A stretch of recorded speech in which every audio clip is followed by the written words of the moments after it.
अस्सलामुअलैकुम। उम्मीद है आप सब खैरियत से होंगे, खुश होंगे और सबके रोज़े भी बहुत अच्छे गुजर गए होंगे। और ये जो है मैं चीज़ बॉल्स वगैरह ये मैं इफ्तारी भिजवा रही थी, तो इस वजह से मैं फ्राई वगैरह कर रही थी। बिल्कुल ये एंड का टाइम था और उसके बाद नेक्स्ट डे ये और ये मेरे घर पे मेरी अम्मी के घर पर दावत थी इफ्तार की, तो हम लोग सब वहाँ गए हुए थे। और ये मेरी अम्मी ने पूरे घर में जो है ना सारे जगह प्लांट्स ही लगाए हुए हैं, तो मैं वही दिखा रही थी आप लोगों को कि ये सारे प्लांट्स मेरी अम्मी ने इस तरह से कुछ गमले खुद बनाए हैं। फिर ये बाहर हमारे ट्री भी एक लगी हुई है।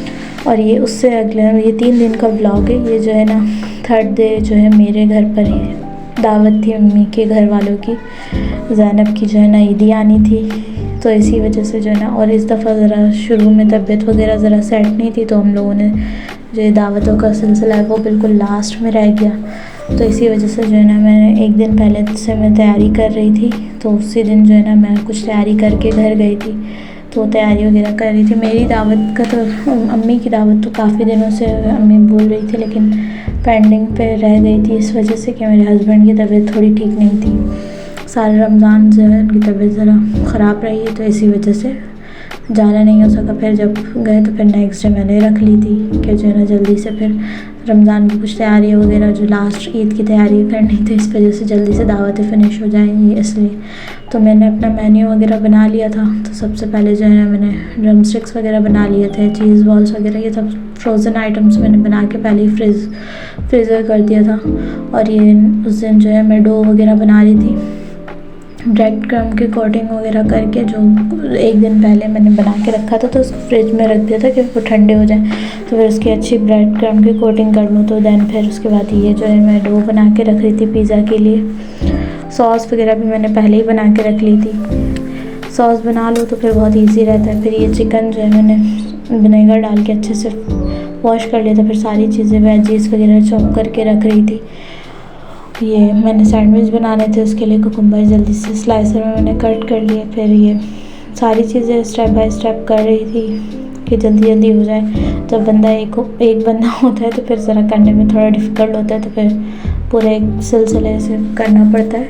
और फिर ये जो है ना मुझे ये नहीं समझ आती, ये बैंगन में हमेशा कोई ना कोई हिस्सा बिल्कुल ब्लैक क्यों निकलता है। मैंने पूरे रमज़ान में ये चीज़ जो है ना फेस की कि ये कोई ना कोई एक पीस ऐसा निकलता ज़रूर है हर दफ़ा हर बैंगन में। और एक तरफ जो है ना मैं ये कंडेंस मिल्क ऐड कर रही हूँ। मिल्क में जो है मैंने एक डेज़र्ट बनाया है, ट्रिलिचियस स्ट्रॉबेरी केक भी नहीं कहेंगे, ये बस एक अच्छा सा मतलब डेज़र्ट था, तो मुझे बड़ा अच्छा लगा था। इससे पहले मैंने ट्राई नहीं किया था, ये फ़र्स्ट टाइम मैंने ट्राई कर रही थी। मैंने देखो पता नहीं किस तरह से बनता है, लेकिन बहुत टेस्टी बना था। बस मुझसे एक मिस्टेक हो गई थी कि जो ना मैंने केक बेक करके उसको फ्रिज में रख दिया था, उसी वक्त मैंने इसमें मिल्क अगर ऐड करके रखा होता तो ये बहुत अच्छा और स्पंजी सा बनता, लेकिन फिर भी बहुत टेस्टी लग रहा था। इसमें जो ना अच्छे से ब्रेक करके ना मुझे उसी वक्त बेक करने के बाद जो है ना इसमें वो डाल देना चाहिए था। ये मैं स्ट्रॉ से ब्रेक कर रही हूँ कि इसमें जो है ना दूध सोक हो जाए, लेकिन सोक करने में बहुत मुश्किल हुई। इसने प्रॉपर सोक नहीं किया था, क्योंकि जब मतलब वो बहुत टाइम हो गया था तो वो बिल्कुल हार्ड हो गया था। उस वक्त ज़ैनब इतना परेशान कर रही थी बेक करने के बाद, तो फिर इस वजह से मुझे टाइम नहीं मिला था। तो इसी वजह से जो है ना मैंने सुबह किया था, तो फिर मुझे देर हो गई थी ये। और फिर ये मैंने चिकन बॉईल करके रखा था, तो फिर उसमें ब्लैक पेपर, सोया सॉस और थोड़ा सा नमक डाल के मैंने इसको बॉईल कर लिया था। उसको श्रेड करके फिर बटर के साथ जो है ना अच्छे से इसको बस हल्का सा मतलब भून लें, और फिर उसमें जो है ना थोड़ा सा ब्लैक पेपर ऐड कर लें एज अ मतलब जो फ्लेवर आपको जितना अच्छा लगे। और उसके बाद थोड़ा सा उसमें बटर मुझे कम लग रहा था, तो मैंने और ऐड कर दिया। इससे ना बहुत अच्छा लगता है। मतलब इस क्लब सैंडविचेस बहुत किस्म के होते हैं, ये सैंडविचेस मुझे बहुत अच्छे लगते हैं। और एक तरफ जो है ना मैं अपने हस्बैंड को काम पे लगाया हुआ था, मैंने सारी फ्राइंग जो है आपने करनी है, बाकी सारे काम मैं कर रही हूँ। फिर मैंने एग वगैरह भी फ्राई कर लिया था। फिर ये जो है मैं इस तरह से कट करके रख रही थी कि सैंडविचेस। और फिर ये मैंने सॉस बना लिया था। मायोनीज़ मैंने 1 कप लिया था, उसमें ½ कप केचप और ½ कप जो है वो 4 टेबलस्पून मैंने सोया सॉस और 1 टेबलस्पून जो इसमें मैंने मस्टर्ड सॉस डाल के उसको मिक्स कर लिया था। फिर ये मैं सैंडविचेस असेंबल कर रही थी। अब मैंने सिस्टर को भी पहले से बुला लिया था कि जो है ना जल्दी जल्दी वो भी हेल्प करवा दी। तो फिर इसी तरह से मैं उसको करके दिखा रही थी कि ये जो है ना आप जल्दी जल्दी फिर इस तरह से कर लें कि मैं बाकी काम कर लूँ। जब एक छोटा बच्चा हो तो उसके साथ सारे काम मैनेज करना इतना आसान नहीं होता। और फिर दावत में जो है ना मैंने लिस्ट भी बहुत मतलब डिशेज़ भी ज़्यादा थी, तो फिर इसलिए टाइम मैनेजमेंट थोड़ी सी मिस मैनेजमेंट हो जाती है मुझसे। अभी जब से ज़ैनब हुई, पहले तो वो छोटी थी तो उस वक्त इतना मुश्किल नहीं होता था कि मैं प्रॉपर सारे वर्क खुद कर लेती थी, लेकिन अब वो बीच बीच में आके रोना धोना करती है। और अभी उसकी जो है ना टीथिंग की प्रोसेस चल रहा है, तो इसी वजह से वो अभी बहुत चिड़चिड़ी हुई हुई है। तो फिर वो बस रोती है तो फिर बस उसे मामा चाहिए होती है और कोई भी उसे अच्छा नहीं लगता है। तो इसी वजह से जो है ना मेरा काम थोड़ा आगे पीछे हो जाता है, जिसकी वजह से थोड़ा मसला हो जाता है। जो भी अभी मदर्स हैं उनको तो पता ही है कि इतने बड़े बच्चे कितना परेशान करते हैं, पर फिर भी जो है ना सारे काम मैनेज जैसे तैसे हो ही जाते हैं। मदरहुड इतना ईजी भी नहीं, लेकिन बहुत इंजॉयफुल भी है कि हम इसको इंजॉय भी करते हैं। और फिर इस तरह से जो है ना जल्दी जल्दी फिर मैंने सारे सैंडविचेस को एक मैंने असेंबल किया, दैन दूसरे बाकी सारे मैंने अपनी सिस्टर से करवाए कि जल्दी जल्दी करो। फिर उसने भी वो सारे जल्दी जल्दी कर लिया। और मेरी एक सिस्टर जो है ज़ैनब को संभाल रही थी, 2 सिस्टर्स आ गई थी और बाकी जो है अभी अम्मी वगैरह नहीं आई थी। अम्मी वगैरह इफ्तार से थोड़ी देर पहले ही आई थी। अम्मी की तरफ भी इफ्तार जिस दिन थी उस दिन भी बहुत इन्जॉय किया हम लोगों ने। अम्मी ने भी बहुत सारी डिशेज़ बनाई हुई थी, और जो हमारी फेवरेट डिशेज़ में से हम लोग जो है ना मतलब पकोड़े समोसे से ज़्यादा थोड़े से ये इस तरह के सैंडविचेस हो गए, रैप्स हो गए, लज़ानी हो गए, इस तरह की चीज़ें पसंद करते हैं। पता नहीं सबके घरों में बनते हैं कि नहीं, ये तो नहीं पता। अब तो ये बहुत कॉमन हो गए। पकोड़े और छोले थोड़े से हम लोग कम ही खाते हैं, इतना ज़्यादा पसंद नहीं करते सब।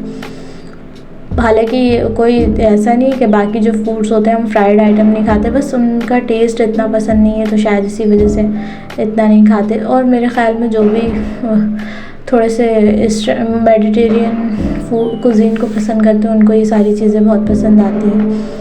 और ये जो है सारे चिकन वगैरह जो है मैंने फ्राई करके रख लिया था। अब मैं पिज़्ज़ा को जो है ना असेंबल करके रख ले रही थी कि जो है ना बस मगरिब से थोड़ी देर पहले मैं इसको बेक कर लूँगी। इस तरह से ये होगा कि जो है ना लास्ट में मैं बताऊँगी कि ये हुआ क्या लास्ट में। इस तरह से फिर सारे मैंने असेंबल करके रख लिया। बाकी सारी चीज़ें जो है ना एक तरफ हो रही थी। कुछ मैंने चिकन विंग्स भी बनाए थे, उसकी मैंने रिकॉर्ड किया लेकिन वो रिकॉर्ड हुआ नहीं, मेरा मोबाइल ऑफ हो गया था तो मुझे पता नहीं चला।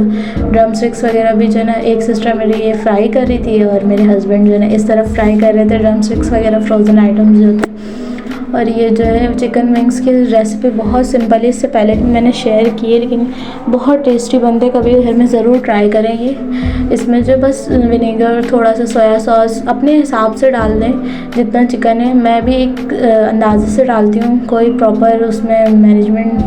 भाई कुकिंग ऐसी चीज़ है जो आप खुद से अच्छे शौक़ से करें तो वो बहुत टेस्टी बन जाता है, और अगर दिल ना हो तो फिर वो चीज़ कोई अच्छी चीज़ भी ख़राब हो जाती है अगर अच्छे इंग्रेडिएंट्स भी हो तो इसी तरह से जो है ना ये सारे फ्राई वगैरह हो रहे थे। फिर ये मैंने सारा असेंबल करके रख लिया था, बस ये चीज़ में श्रेड करके मंगवाया मैंने। फिर वो श्रेड करके जो है ना मैंने जल्दी जल्दी फिर इसमें भी ऐड करके रख लिया।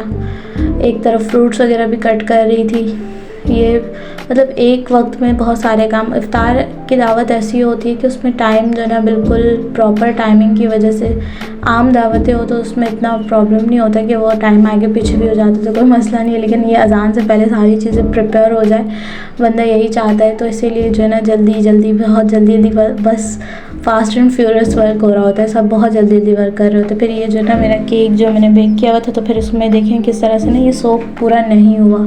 फिर इसमें मैंने स्ट्रॉबेरी की प्यूरी ऐड की है, उसमें थोड़ा सा शुगर ऐड करके इसको ब्लेंड कर लिया था स्ट्रॉबेरीज़ को। फिर उसमें जो है ना मैंने क्रीम ऐड की ऊपर से, और ये बिल्कुल जो है ना 1 आवर पहले मैंने कर लिया था। अब ये 1 आवर तक ये फ्रीज़र में बिल्कुल फ्रीज़ हो जाएगा। ये बहुत ठंडा ठंडा आइसक्रीम जैसे आपको डिज़र्ट लगेगा। तो ये इसमें थोड़े बहुत मैंने स्ट्रॉबेरीज कट करके रखे थे कि जो है ना ऊपर डेकोरेशन के लिए बहुत अच्छा, बहुत यम्मी, सबको तो बहुत पसंद आया ये डिज़र्ट। बिल्कुल आइसक्रीम लाइक लग रहा था सबने जब खाया, और ये हम लोगों ने इफ्तार के बाद ही खाया था। इफ्तार में लेकर तो गए थे लेकिन, और ये मेरी बेटी की मैंने कुछ भी क्लिप्स नहीं बनाई है, एंड में जो है आने के साथ शरारतें हो रही थी बस वो। फिर ये फाइनल लुक मेरे इफ्तार की सारी चीज़ें, फ्रोज़न प्लेट मतलब फ्रोज़न आइटम्स की एक मैंने ट्रे बनाई थी, दैन फिर फ्राइड आइटम्स की एक ट्रे थी, और फिर सारे जो है फ्रूट्स कट करके रख लिए थे एक ट्रे में, और ये विंग्स हैं और दही बड़े बनाए थे, साथ में जो है क्लब सैंडविचेस थे और जूसेस थे, बस इस तरह से जो है ना। और ये पिज़्ज़ा जो है सबसे जो मिनी पिज़्ज़ा है उस वक्त बेक हुआ था, बाकी पिज़्ज़ा जो है ना उस वक्त बेक नहीं हुआ था। और ये जो है इसकी नानो जो है लेकर आई थी इसकी ईदी ज़ैनब की, तो और फिर उसके बाद ये बाद में जो है मैं सब जा चुके थे, फिर मैंने इसकी अनबॉक्सिंग की क्या क्या चीज़ें आई हैं। उसके बाबा के तो ड्रेस निकाल के मैंने उनको चेक करवाने के लिए पहले ही दे दिया था, और ये ज़ैनब का ड्रेस था। ज़ैनब के लिए भी 2 ड्रेस आए थे, और उनके नानों ने पहले भी 2-3 ड्रेस जो है ना स्टिच करके भी भेजे थे, तो वो तो मैं पहले ही रख चुकी हूँ। और अभी ये साथ में लेकर आई थी कुछ ड्राई फ्रूट्स लेकर आई थी, रूह अफ़ज़ा लेकर आई थी, और साथ में जो है शीरखुरमा वगैरह, और फिर जो है फ्रूट्स वगैरह भी लेकर आई थी। और ये जो है बस ये लास्ट में जो है मैं ये इसके ड्रेसेस आपको दिखा रही हूँ, और फिर मेरा एक ड्रेस है, और मेरे लिए एक अबाया लेकर आई थी मामा। आज के लिए इतना ही, मिलते हैं अगले व्लॉग में। अल्लाह हाफ़िज़, और सब अपना ख्याल रखिएगा। एडवांस में ईद मुबारक।